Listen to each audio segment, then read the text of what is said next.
Eh kasi ako, naniniwala ako sa kind of relationship na kapag sobrang toxic na, bitaw na. Pero, kung talaga mahal niyo yung isa't isa, pahinga lang, balik ulit. Oh, tandaan mo tong mga sinasabi mo, ha? Tandaan mo to. Wow. Paki-record. Bakit? Wow! Marcy, paki-record. Wow! Ang lakas ng loob. Ulit to, alam mo na. Alam niyo kung bakit gusto niya i-record yun? Kasi gusto niyang patunayan sa sarili niya na tama siya. Tama siya na dapat iwan na ng iwan yung mga tao hindi na marunong magpasaya, hindi na, or mga nagkamali na ng once. Di ba? So, the funny thing about that really is that I am speaking about dun sa mga naglalove quotes na guro dito sa social media is that pare-pareho sila ng advice.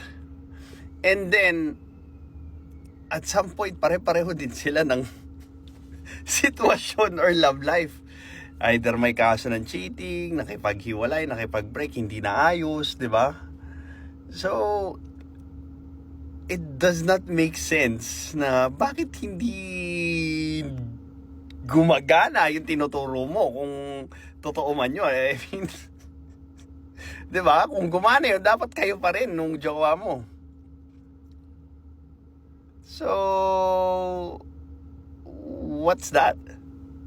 Diba? Kampiyon ko Ang lakas ng loob. Pero alam nyo, totoo yung sinabi ni Teacher Shasta. Sa isang relationship kasi, no matter how hard it is to be with that person, kahit alam mong kasuko-suko na at give up na. Yung paghawak kasi o pag-hold on sa isang tao yun, hindi siya magiging trabaho sa iyo. Kasi nga sobrang mahal mo yung taong yun. To the point na kahit alam mo na yun yung sa lubid, isang strand na lang yung hahawakan mo. Para kapit ka pa din. Oo, 99.9, ang daming rason para mag-give up. Pero hold on to that 0.1%. Pinag-hold on mo, tapos makakarinig ng mga content mo na dapat sukuan mo na yan. Kasi masakit na. Kasi...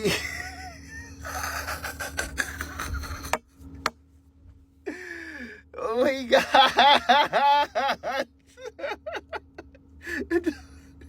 Contradicting. Mamahal kasi alam mo, it makes you happy. Yung halimbawa na sa loob ng isang araw, wala kang ginawa kundi magbangayan. Pero dahil ikinuha ka ng tubig, kahit hindi ka humihingi, kakagatin mo, no? Totoo. Diba? Nakarelate siya. Yung alam mo yung magkaaway kayo, tapos biglang parang for example, umuulan, sinundo ka sa office or sa work, tapos di kayo nagpapansinan, pero yung payong nakaganyan sa kanya. Diba? And that type of relationship actually exists. Kasi nga, Oh yes, it is existing. Lalo na dun sa mga older generations because they chose to be together. Yes, may mga problema sila. Yes, may mga pagkakamali sila. But still, they've chose to be together. Choice ang pagmamahal. Hindi siya feeling na pag hindi ka na masaya, hindi mo na, dahil hindi nagawa yung gusto mo, like, ang gusto mo regalo, kulay pula, nabigay sa'yo, pink. Be-break na kayo. Anong pinagsasabi ng mga influencer ngayon? Pag masakit na, hiwalayan mo na. Diba? Pag ganito yung ginawa niya, wala siyang respeto sa'yo. Pag ganito yung ginawa niya, hindi ka na mahal. If we have a lot of languages, a lot of nuances pagdating sa pagmamahal, tapos maririnig nila sa inyo makipaghiwalay, paano yun? Kung sinunod nila kayo, tapos, di ba? Hindi pala sila masaya dun sa next na relationship nila. Ang mas mahal pala talaga nila ay yung previous na pamilya nila. Pero dahil makapangyarihan yung mga pinagsasabi nyo sa kanila, hindi na nila trinay ayusin. Kasi nga, in the first place, hindi rin naman kayo marunong magayos. Ang gusto nyo puro instant. Hindi ako magtataka kung bakit ganun yung gusto nyo. Kasi unang-una, yung mga influencers na nagsasuggest ng ganyan, they have an attractive physical feature. Gwapo, maganda, nagpalaki ng dede. Di ba? Nagpaayos na ipin, nagpabarena ng ipin, nag-thirst trap. Sinong hindi dadami yung attraction doon, di ba? Ginamitan mo ng sex that sells, sinong hindi ma-attract nun? So, ang lalakas ng loob nila kasi ang daming humabol sa Ba't ako magtsatsaga dyan sa partner ko na, I know my worth. I know my worth. Diba? But, sabi nga, you know nothing, Jon Snow.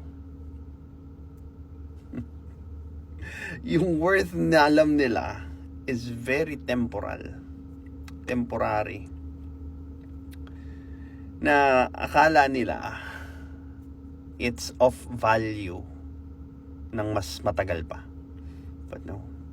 It is fastly ticking away. Like sands in your hands. But well,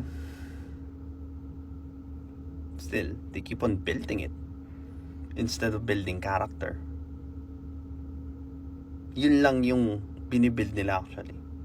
Yung ganong feature.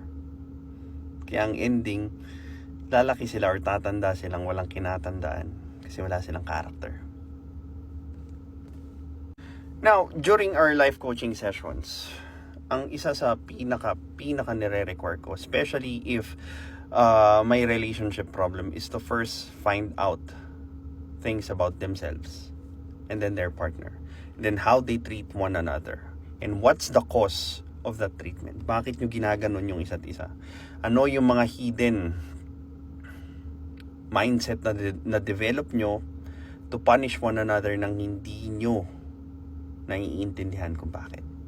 Yes, it's going to be painstakingly hard. Diba? It will take time. But if you want to fix anything,